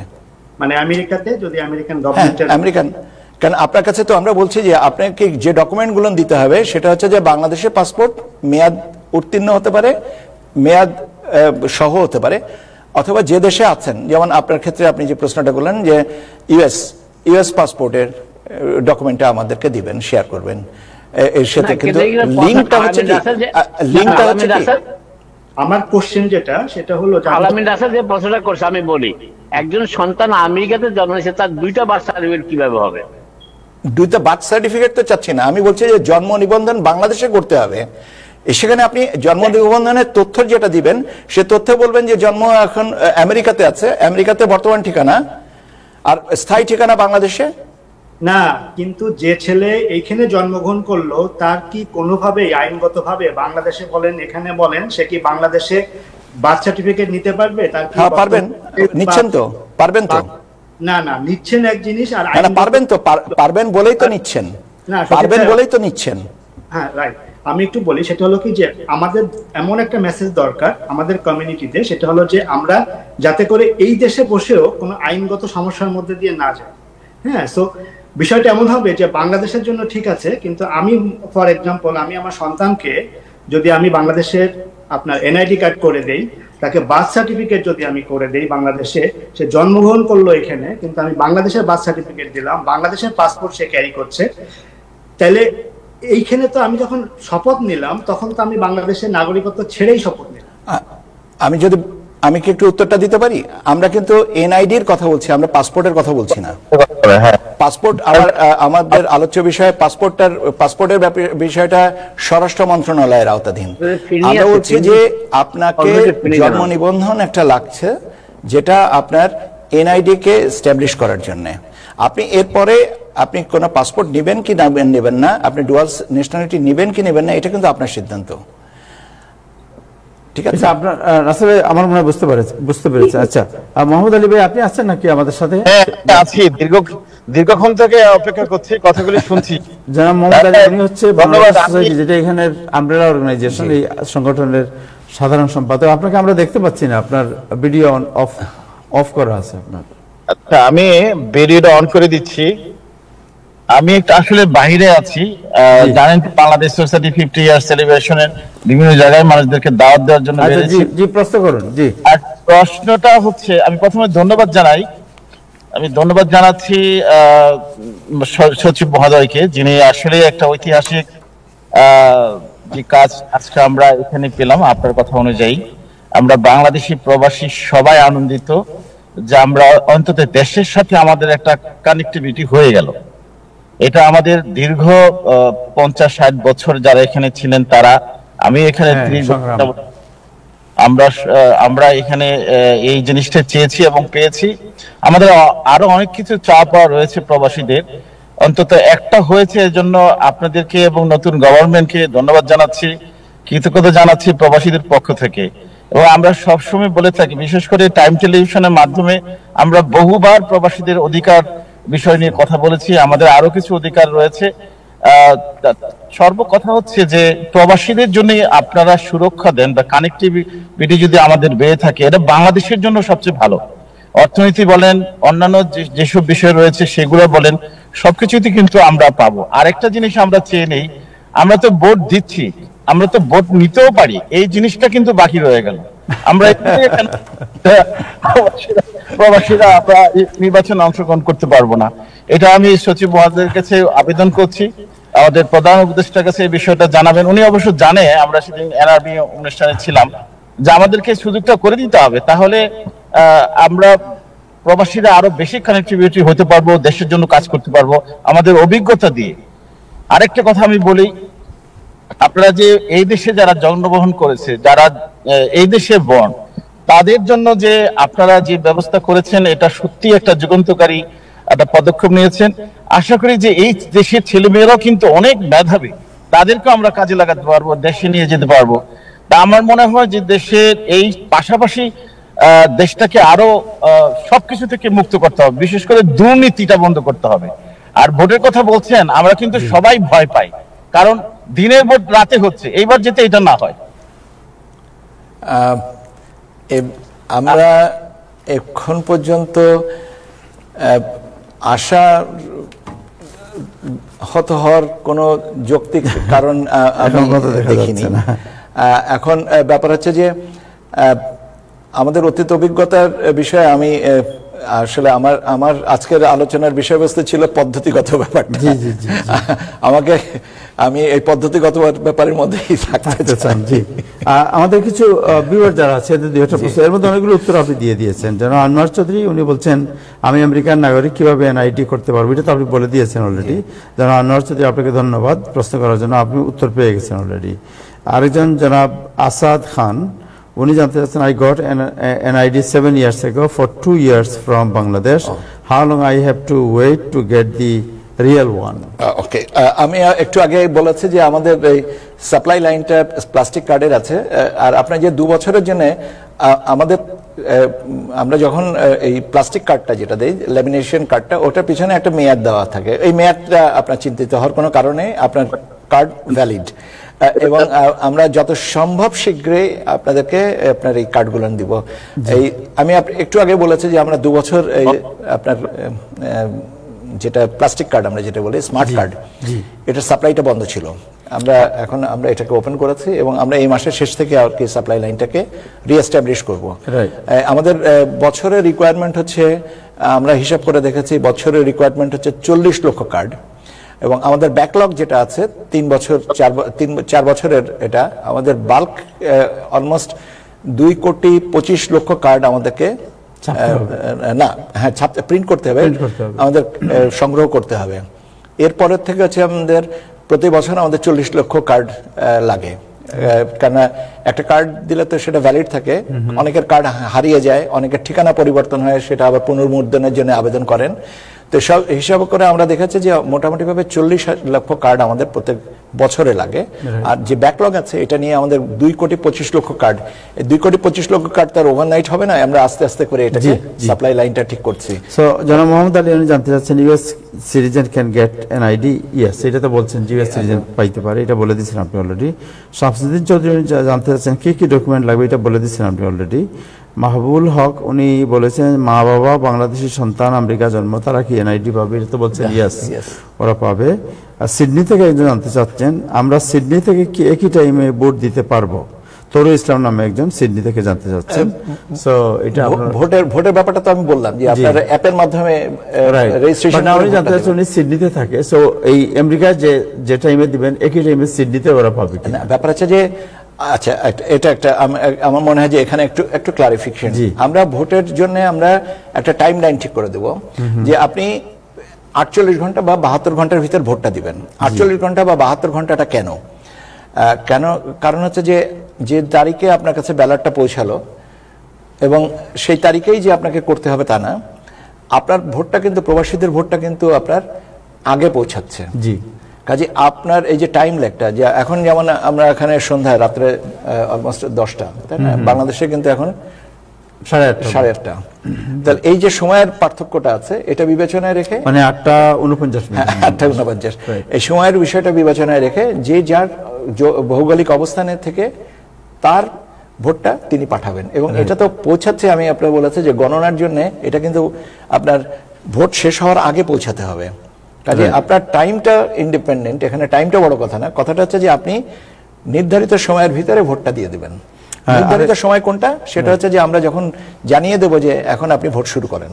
রাইট। স্যার আরেকজন উনি শামসুর রহমান, উনি বলছেন যে বাংলাদেশে গিয়ে ভোট দিতে পারবো কিনা, এটা তো আপনি বলে দিয়েছেন যে আপনি যদি এখানে নিবন্ধন করেন এখানে দিতে হবে, এখানেই দিতে হবে। রাইট, বাংলাদেশে গিয়ে দিতে পারবেন, এটা বলে দিয়েছেন আপনি। শেখ রফিকুজ্জামান উনি জানতে চাচ্ছেন আমার এনআইডি কার্ড আছে কিন্তু স্মার্ট কার্ড নাই, সেক্ষেত্রে কিভাবে স্মার্ট কার্ড করব? এটা তো আমি বললাম যে আমাদের স্মার্ট কার্ডের আপনার সাপ্লাই লাইনটা বন্ধ ছিল, এখন একটু আগে এটার উত্তর দিয়েছেন। আরেকজন, আমি এখানে একটু বলে দেখি, প্রথম কার্ডটা কিন্তু আমরা কস্ট সরকার বিয়ার করে এবং আমরা এটা কার্ডটা প্রিন্ট করে রেসপেক্টিভ কনসুলেটে পাঠিয়ে দেবো, আপনারা সেখান থেকে পেয়ে যাবেন। আর মৌসুফুদ্দিন নামে জানতে চাচ্ছেন, if someone living in the United US has all their documentation and processing completed for their NID card but still need to submit their fingerprints, would it possible to have their fingerprint process in the US? So USA এখানে করবেন, এখানে machine আছে, সবই কনসুলেটে আছে। আমরা এখানে 4টা লোকেশনে এই প্রসেসটা শুরু করেছি। আজকে এখানে নিউ ইয়র্কে শুরু হলো, আগামী পরশুদিন হবে ওয়াশিংটনে, মিয়ামি এবং এলএতে হবে। 4টা জায়গায় আমাদের এই প্রসেসিংটা করা হবে, মানে আমাদের নিবন্ধন প্রক্রিয়াটা, ভোটার নিবন্ধন প্রক্রিয়াটা।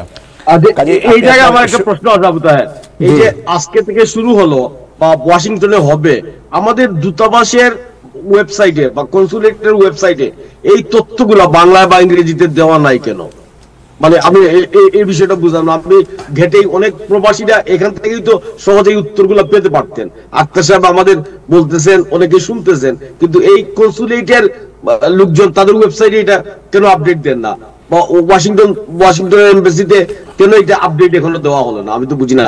Like this moment. আচ্ছা শুনেন, আমরা এটা পরে আলোচনা করি, কারণ ওনাকে তো আর পাওয়া যাবে না। উনি বাংলাদেশের অনেক গুরুত্বপূর্ণ ইলেকশন আপনারা জানেন সামনে, এই ইলেকশনের উনি যেহেতু সচিব এই কমিশনের, সুতরাং ওনার কাছে অনেক, হি ইজ দি চিফ, আপনি বলতে পারেন যে এক্সিকিউটিভ অফিসার অফ নির্বাচন কমিশন। সো আমরা ওনার কাছে নির্বাচনের কিছু বিষয় জেনে নিই। আমরা যদি নাজমুল ভাই আপনি যদি আমাদের সাথে অনুমতি দেন তাহলে একটু জেনে নেই ওনার কাছে নির্বাচন সংক্রান্ত কিছু প্রশ্ন আছে আমাদের।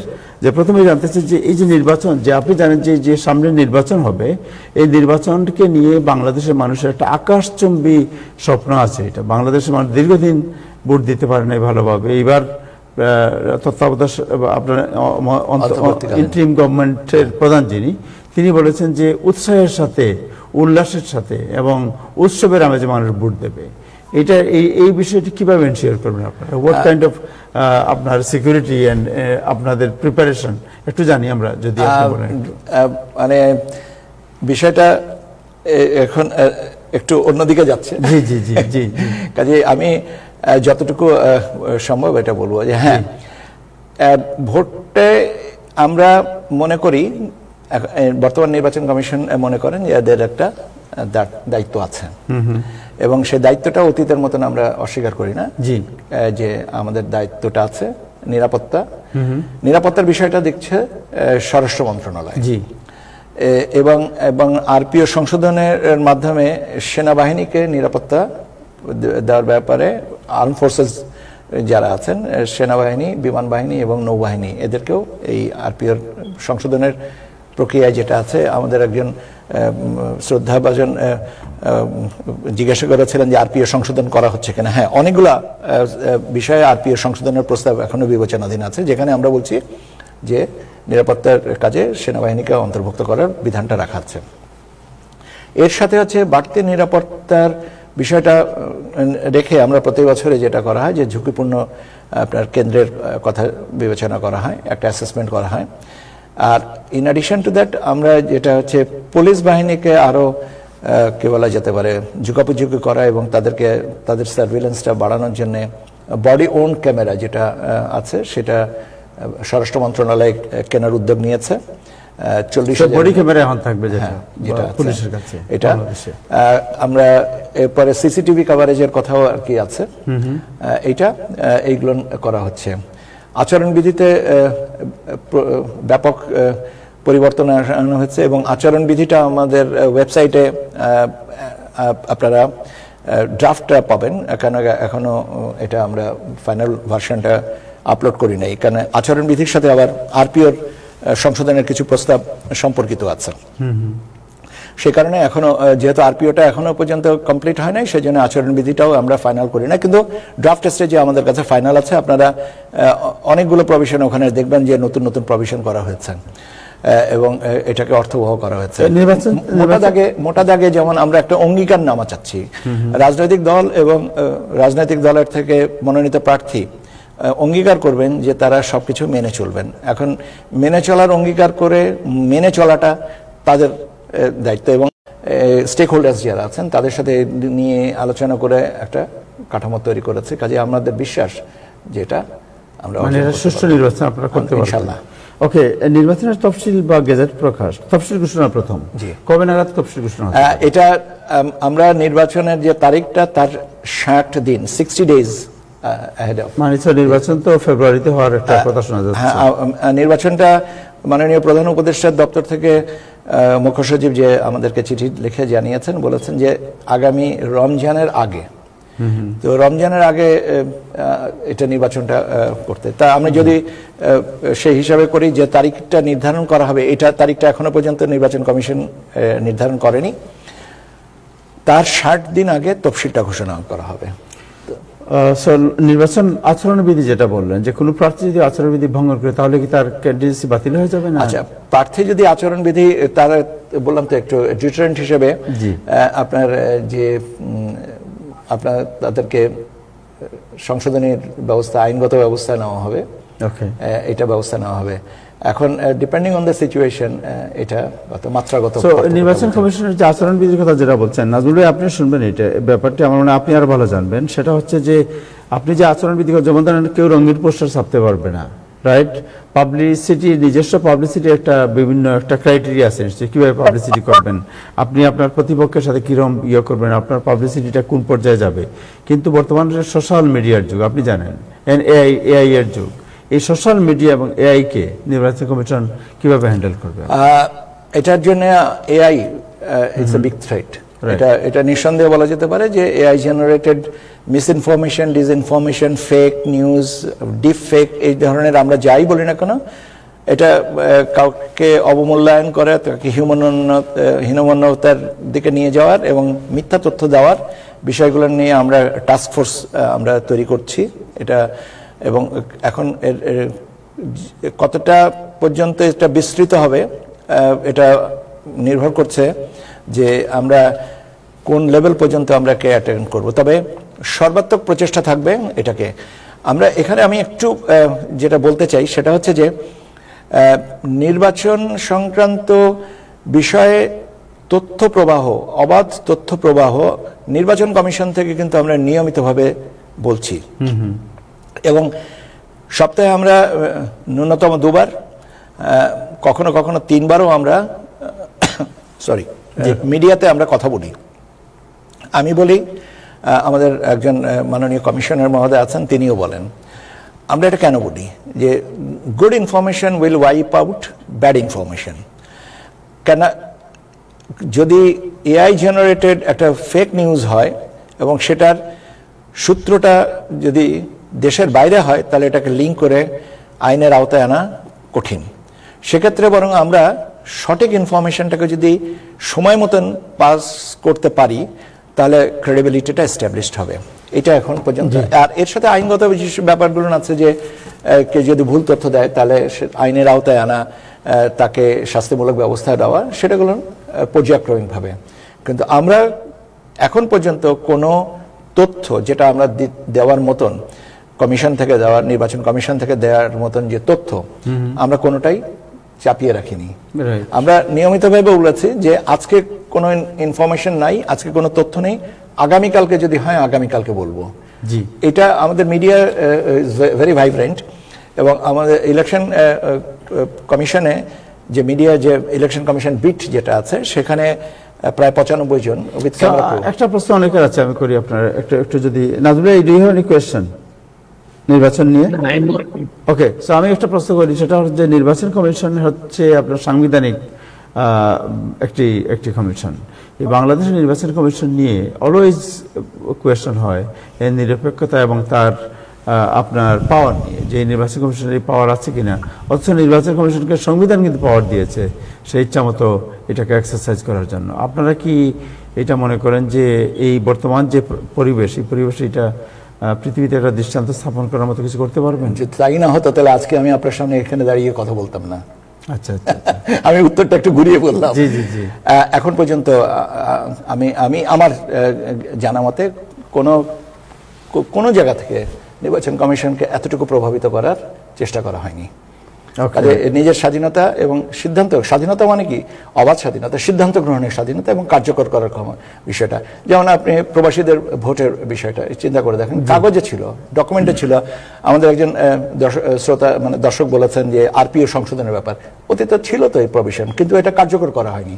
এখন কার্যকর করার জন্য আজকে আপনাদের সাথে সামনাসামনি এসে কথা বলার সুযোগ পেয়েছি বা বলছি।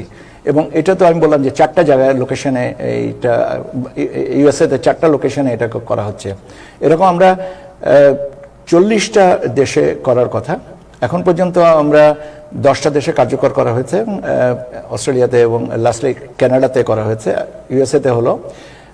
এটা পর্যায়ক্রমিকভাবে আমরা করছি। এই ইলেকশনে যতটা সম্ভব আমরা এগিয়ে নিয়ে যেতে চাই। আমরা তো চাই যে আপনারা ভোট দেন প্রবাসীরা। আপনাকে আরেকটা প্রশ্ন, শেষ একটা প্রশ্ন করতে চাই, সেটা হচ্ছে যে এনসিপি কমপ্লেন করছে যে তাদেরকে শাপলা বরাদ্দ আপনারা দিচ্ছেন না। What is the problem? এটা একটা রাজনৈতিক প্রশ্নের উত্তরটা কি আমাকে? ওকে, আপনার আচ্ছা ঠিক আছে। নির্বাচন কমিশনের এই আমি এটা বলছি, প্রতীক যেটা নির্বাচনের প্রতীকের মালিক হচ্ছে নির্বাচন কমিশন। নির্বাচন কমিশন সিদ্ধান্ত নেয় কোন কোন প্রতীক তাদের শিডিউলে থাকবে। এই পর্যায়ে 115টা প্রতীক আমাদের নির্বাচন মানে আমাদের যে নির্বাচন ব্যবস্থাপনার এটা আছে। এই 115টা প্রতীকের ভিতরে শাপলাকে অন্তর্ভুক্ত করা নেই, এবং যদি অন্তর্ভুক্ত না করা থাকে তাহলে নির্বাচন কমিশন দিবে কোথা থেকে? এইটাই হচ্ছে অবস্থান। এইটার ব্যাপারে এখন কথাটা হচ্ছে যে এইটুকুই হচ্ছে আইনগত ব্যাখ্যা। প্রতীকটা তো থাকতে হবে শিডিউলে প্রতীকটা থাকলে তখন বলতে পারেন প্রাপ্যতা সাপেক্ষে যে আমি এটা প্রতীকটা চাই, আমি অন্য কেউ এটা ব্যবহার করছেন না, আমি পেতে পারি।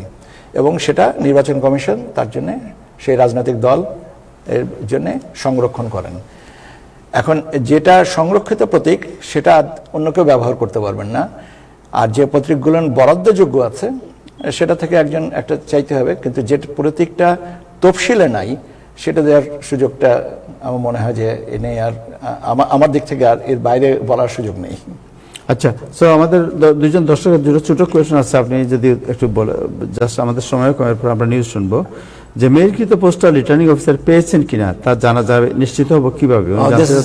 মোহাম্মদ আসকির। হ্যাঁ, এটা অসংখ্য ধন্যবাদ এই কথাটার জন্য, এই প্রশ্নটা করার জন্য। আমরা ট্র্যাকিং করব।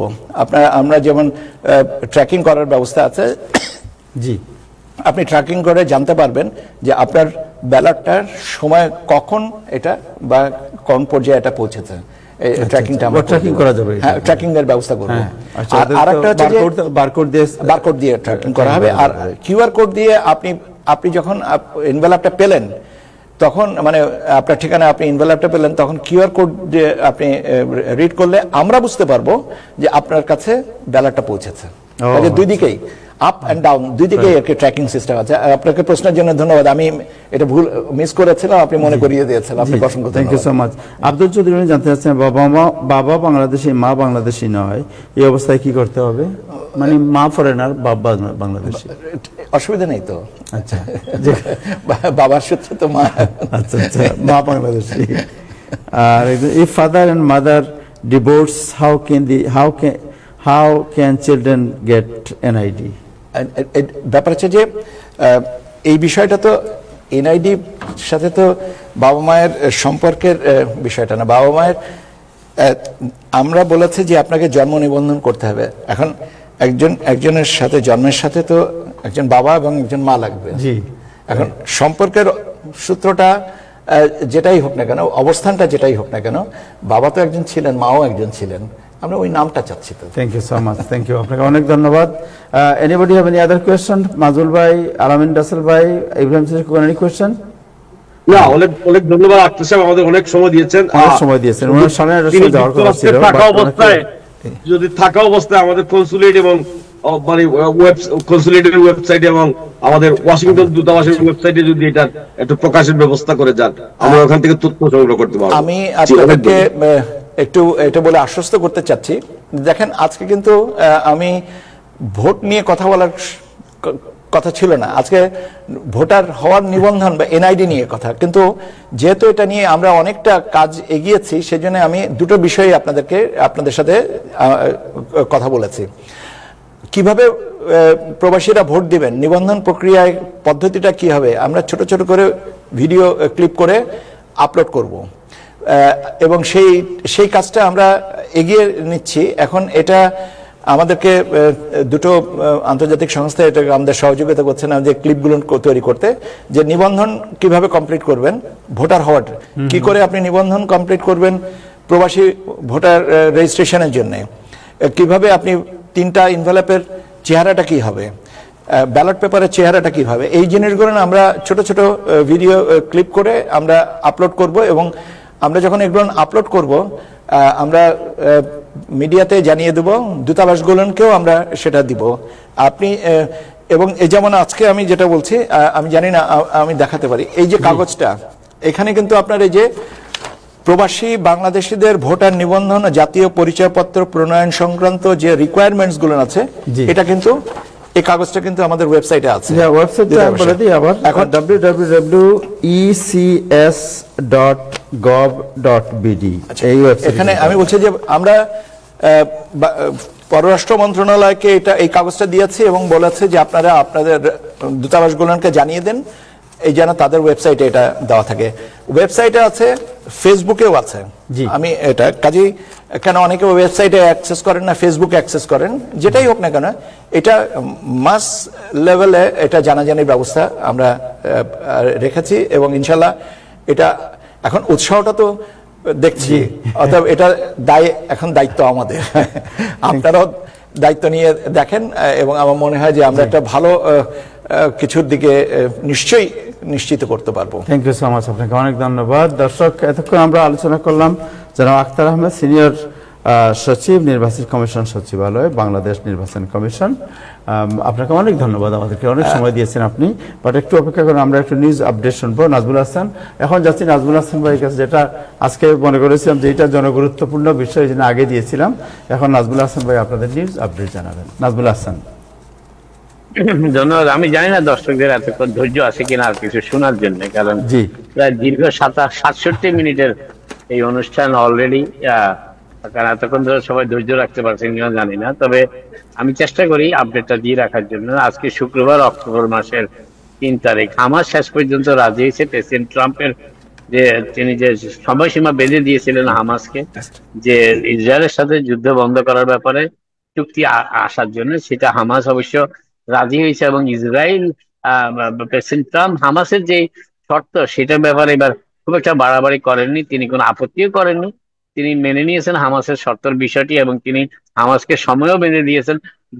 তারপরেও তিনি বলেছেন যে রোববার পর্যন্ত তিনি সময় বেঁধে দিয়েছিলেন, কিন্তু এখন যেহেতু হামাস রাজি হয়েছে, অতএব প্রেসিডেন্ট ট্রাম্প বলেছেন যে রোববারের পরেও আলোচনা চলতে পারে চূড়ান্ত শান্তি অর্জনের লক্ষ্যে। তবে হামাসকে যে কাজটি করতে হবে সেটি হচ্ছে তাদের যেটি ইসরায়েলের প্রথম দাবি, সেটি হচ্ছে যে মৃত কিংবা জীবিত সকল জিম্মিকে ফেরত দিতে হবে, এবং হামাস সেটাতে রাজি হয়েছে।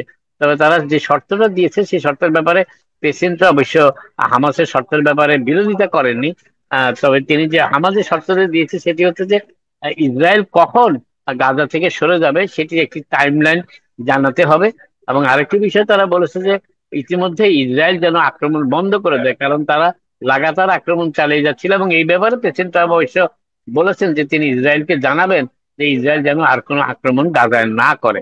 এখন দেখা যাক বেঞ্জামিন নেতানিয়াহু প্রেসিডেন্ট ট্রাম্পের কথা শুনেন কিনা। তবে এখনো পর্যন্ত যে অবস্থা দাঁড়াচ্ছে যে হামাস অনেকটা নমনীয় মনোভাব গ্রহণ করেছে এবং এর ফলে গাজায় একটি শান্তি, সেটি স্থায়ী শান্তি হবে কিনা সেটি বলা মুশকিল, তবে আপাত দৃষ্টিতে একটি শান্তি চুক্তির সম্ভাবনা দ্বার প্রান্তে পৌঁছেছে এমনটি অবশ্য বলা যায়। আরেকটি বিষয় যেটি বলার আপডেট করার চেষ্টা করছি আপনাদের, সেটা হচ্ছে যে প্রেসিডেন্ট ট্রাম্প শেষ পর্যন্ত সুপ্রিম কোর্টে বিজয়ী হয়েছেন। তার কারণ তিনি দায়িত্বভার গ্রহণ করার পর থেকে এই টিপিএস, যেটি বাইডেন প্রশাসনের সময় থেকে শুরু হয়েছিল, মূলত এর আগেও কিছু কিছু প্রশাসন সেটি দিয়েছিল, ক্লিন্টন প্রশাসনও দিয়েছিল টেম্পোরারি প্রোটেক্টেড স্ট্যাটাস। সেই টেম্পোরারি প্রোটেক্টেড স্ট্যাটাসটি প্রেসিডেন্ট ট্রাম্প বাতিল করতে চেয়েছেন এবং তিনি শেষ পর্যন্ত সক্ষম হয়েছেন। কারণ এই বাতিলের বিরুদ্ধে নিম্ন আদালত, যেটি ফেডারেল আদালতে নিষেধাজ্ঞা জারি করেছিল যে প্রেসিডেন্ট ট্রাম্প সেটি পারেন না, কিন্তু ট্রাম্প প্রশাসন শেষ পর্যন্ত সুপ্রিম কোর্টের দ্বারস্থ হয় এবং আজকে সুপ্রিম কোর্ট সিদ্ধান্ত দিয়েছেন যে প্রেসিডেন্ট ট্রাম্প যে যে নির্বাহী আদেশ জারি করেছেন যে টিপিএস বাতিলের ব্যাপারে, সেটি বৈধ এবং এর ফলে 6 লক্ষ ভেনিজুয়েলানের যুক্তরাষ্ট্রে বসবাস অনিশ্চিত। তবে কিছু কিছু সংকট দেখা দিয়েছে, সেটা হচ্ছে যে কিছু কিছু ভেনিজুয়েলানের টিপিএস আগামী ফেব্রুয়ারি মাসে শেষ হওয়ার কথা, কিন্তু এখন সুপ্রিম কোর্টের রায়ের পরিপ্রেক্ষিতে হয়তোবা তাদেরকে সেই ফেব্রুয়ারি মাস পর্যন্ত অপেক্ষা করার সুযোগ দেওয়া হবে না, তার আগেই হয়তো তাদেরকে যুক্তরাষ্ট্র থেকে চূড়ান্তভাবে বহিষ্কারের নোটিশ প্রদান করা হবে এবং এই রায়ের ফলে কোনো প্রকার টেম্পোরারি প্রোটেক্টেড স্ট্যাটাস আর টিকবে না আদালতের কাছে। কারণ যুক্তরাষ্ট্রে সাধারণত একবার সুপ্রিম কোর্ট কোনো বিষয়ে রায় দিলে সেই রায়টি অন্যান্য একই ধরনের মামলার ক্ষেত্রেও কার্যকর করা হয়। অতএব টিপিএস যে পদ্ধতিটি বাইডেন প্রশাসন ব্যাপকভাবে ব্যবহার করেছিল বিভিন্ন দেশ থেকে আগত অভিবাসীদের ক্ষেত্রে, টেম্পোরারি প্রোটেক্টেড, যার মাধ্যমে তারা যুক্তরাষ্ট্রে অস্থায়ী ভিত্তিতে থাকার সুযোগ পেত, কাজ করার সুযোগ পেত, ওয়ার্ক পারমিট পেত, সেটি এখন আর থাকছে না। ট্রাম্প প্রশাসন এই টিপিএস পদ্ধতির বিরুদ্ধে শক্ত ভূমিকা গ্রহণ করেছে। আরেকটি বিষয় যেটি বলার চেষ্টা করছে সেটি হচ্ছে যে শিকাগোতে ইমিগ্রেশন এবং কাস্টম এনফোর্সমেন্টের তীব্র অভিযান চালানো হয়েছে হেলিকপ্টার, ব্ল্যাক হক হেলিকপ্টারের মাধ্যমে, এবং সেখানে মুখোশ পরিহিত আইস এজেন্টরা আকস্মিক একটি বাসভবনের কমপ্লেক্সে ঢুকে পড়ে এবং সেখানে গিয়ে তারা প্রায় 8 শতাধিক অভিবাসীকে গ্রেপ্তার করে এবং তাদের বিরুদ্ধে ডিপোর্টেশন প্রক্রিয়া শুরু করে। প্রেসিডেন্ট ট্রাম্প সান ফ্রান্সিসকো এবং ওয়াশিংটন ডিসির পর শিকাগোতে সামরিক বাহিনীর সহায়তায় আইসের যে কার্যক্রম সেটিকে ত্বরান্বিত করার নির্দেশ দিয়েছেন এবং সেই কাজেই আইস এই পর্যন্ত প্রায় একদিনের হানাতেই তারা 800-রও বেশি অভিবাসীকে গ্রেপ্তার করেছে শিকাগো শহর থেকে। আরেকটি বিষয় যেটি বলার চেষ্টা করছে সেটি হচ্ছে যে প্রেসিডেন্ট ট্রাম্প আজকে জানিয়েছেন, এখনো সিদ্ধান্ত দেননি, তিনি চিন্তা ভাবনা শুরু করেছেন যে যুক্তরাষ্ট্রের প্রতিটি নাগরিককে আরেকটি স্টিমুলার চেক $2000 দেওয়ার জন্য। এখনো আবারও বলি, এটি প্রেসিডেন্ট ট্রাম্পের চিন্তা ভাবনা এবং সেই চিন্তা ভাবনার কথাই তিনি আজকে প্রকাশ করেছেন। তবে তিনি এও বলেছেন তিনি খুব সিরিয়াসলি চিন্তা ভাবনা করছেন, সেটি $1000 থেকে $2000 পর্যন্ত হতে পারে, তিনি এখনো কোনো সিদ্ধান্ত নেননি। এর কারণ হচ্ছে ট্যারিফ আরোপ করার পর থেকে যুক্তরাষ্ট্রের আয় বেড়ে গেছে ব্যাপক, প্রায় $400 বিলিয়ন মতন, এবং $400 বিলিয়ন সেই যে অতিরিক্ত আয়, সেই আয় থেকে কিছু অর্থ তিনি যুক্তরাষ্ট্রের নাগরিকদেরও দিতে চান এবং সেই কারণে তিনি বলেছেন যে এই ট্যারিফের ফলে যুক্তরাষ্ট্রে যে ঋণ, সেই ঋণ কিছুটা কমতে শুরু করেছে, কিন্তু তারপরও তিনি নাগরিকদের সাথে যে আয়ের অর্থ ট্যারিফের মাধ্যমে তিনি শেয়ার করতে চান। তবে এই বিষয়ে এখনো চূড়ান্ত সিদ্ধান্ত তিনি দেননি, গ্রহণও করেননি। তিনি ভাবছেন $1,00,000 থেকে $1000 থেকে $2000 পর্যন্ত এই স্টিমুলার চেক পাওয়া যাবে। তো আগামী দিন কয়েকের মধ্যে হয়তো এই ব্যাপারে চূড়ান্ত সিদ্ধান্তে আসতে পারে। আরেকটি বিষয় যেটি এবং আরেকটি বিষয় যেটি জানানোর চেষ্টা করছি যে প্রতি বছর এই ট্যারিফ বাবদ, যদি ট্যারিফ অব্যাহত থাকে, যুক্তরাষ্ট্রের আয় হবে $400 বিলিয়ন মতন এবং এই প্রেসিডেন্ট ট্রাম্প দায়িত্বভার গ্রহণ করার পর এ পর্যন্ত প্রায় 100 বিলিয়ন মতো অতিরিক্ত আয় হয়েছে। গত কয়েক মাসে তিনি ট্যারিফ আরোপ করার পর থেকে, এবং এই 100 বিলিয়নের মধ্যে 81 বিলিয়নে এসেছে অতিরিক্ত ট্যারিফ আরোপের ফলে। অর্থাৎ এই অর্থের কিছু অংশ যুক্তরাষ্ট্রের নাগরিকদের সাথে তিনি শেয়ার করতে চান। প্রেসিডেন্ট ট্রাম্প এবং জাস্টিস ডিপার্টমেন্টের নির্দেশে আপল কর্তৃপক্ষ তাদের অ্যাপস থেকে আইস অপারেশনের যে একটি অ্যাপ ছিল, আইস কোথায় কোথায় হানা দিতে পারে, কিভাবে হানা দিতে পারে, এই ধরনের একটি অ্যাপ ছিল যার মাধ্যমে নাগরিকরা কিংবা অভিবাসীরা আগেই সতর্কবার্তা পেয়ে যেত। সেই অ্যাপসটি হোমল্যান্ড সিকিউরিটি এবং জাস্টিস ডিপার্টমেন্টের চাপে আজকে আপল কম্পিউটার কোম্পানি তাদের ওয়েবসাইটটা, তাদের অ্যাপস স্টোর থেকে সরিয়ে ফেলেছে।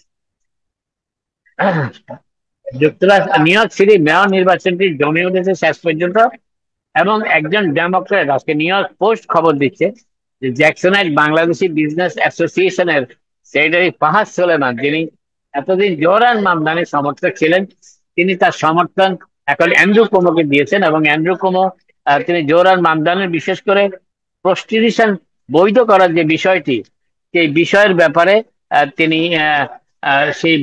ব্যাপারে তিনি তার আপত্তি হয়েছে, এবং সেই জন্যই তিনি জোহরান মামদানির পরিবর্তে অ্যান্ড্রু কুমোকে সমর্থনের সিদ্ধান্ত নিয়েছেন। এবং এই খবরটি নিউ ইয়র্ক পোস্ট ছেপেছে। সেই আজকে বিকালে জোহরান মামদানি এসেছিলেন জামাইকা মুসলিম সেন্টারে, এবং অ্যান্ড্রু কুমো এসেছিলেন জ্যাকসনের একটি মুসলিম সেন্টারে। অ্যান্ড্রু কুমোর জন্য আরেকটি সুখবর হচ্ছে যে মেয়র এরিক অ্যাডামস নির্বাচন থেকে সরে দাঁড়ানোর পর প্রায় এই পর্যন্ত অ্যান্ড্রু কুমোর তহবিলে, নির্বাচনী তহবিলে প্রায় $8 লক্ষ মতন তিনি অতিরিক্ত ফান্ড রেজ করতে সক্ষম হয়েছেন এরিক অ্যাডামসের মেয়র নির্বাচন থেকে সরে দাঁড়ানোর পর। আপাতত এখানে শেষ করি, আবার আপনাদের সাথে কথা হবে। আপনারা সবাই ভালো থাকুন। Thank you Najmul Hasan, thank you, আপনাকে অনেক ধন্যবাদ। দর্শক, আমরা এখনই অনুষ্ঠান শেষ করবো, বাট জনাব আখতার আহমেদ, সিনিয়র সচিব, যিনি বাংলাদেশ ইলেকশন কমিশন, তিনি আমাদের সাথে স্টুডিওতে এখন আছেন। সো আপনাকে অনেক ধন্যবাদ। বাট প্রবাসীদের উদ্দেশ্যে যদি আপনার কোনো আবেদন থাকে আপনি বলতে পারেন। আমাকে শোনার জন্য আপনাদের কাছে আমি ব্যক্তিগতভাবে কৃতজ্ঞতা জানাচ্ছি। আমি যথাসাধ্য চেষ্টা করেছি আপনাদের প্রশ্নের উত্তর দিতে। আমরা একটা ভালো কিছুর জন্য চেষ্টা করছি, এবং আমরা ইনশাল্লাহ ভালো কিছু করব। আপনাদের সহযোগিতা সবসময় কাম্য, এবং আমরা যে কোনো আলোচনায় প্রশ্নটা আমরা ভ্যালু করতে চাই, কারণ প্রশ্নটা না থাকলে আমরা সঠিকতার মাত্রাটা বুঝবো না। কাজেই আমাদের সব প্রচেষ্টাই আপনাদের প্রশ্নের সাথে সম্পর্কিত। আপনারা প্রশ্ন করুন, আমরা উত্তর দেব। আমরা আলোচনা করে একটা ভালো কিছু করব। আপনাদের সুন্দর জীবন প্রত্যাশা করি, আমাদের জন্য দোয়া করবেন। অনেক ধন্যবাদ। থ্যাংক ইউ, আপনাকে অনেক ধন্যবাদ। দর্শক, আজকে এ পর্যন্তই। আগামীকাল আবার দেখা হবে। সবাই ভালো থাকবেন। খুদা হাফেজ।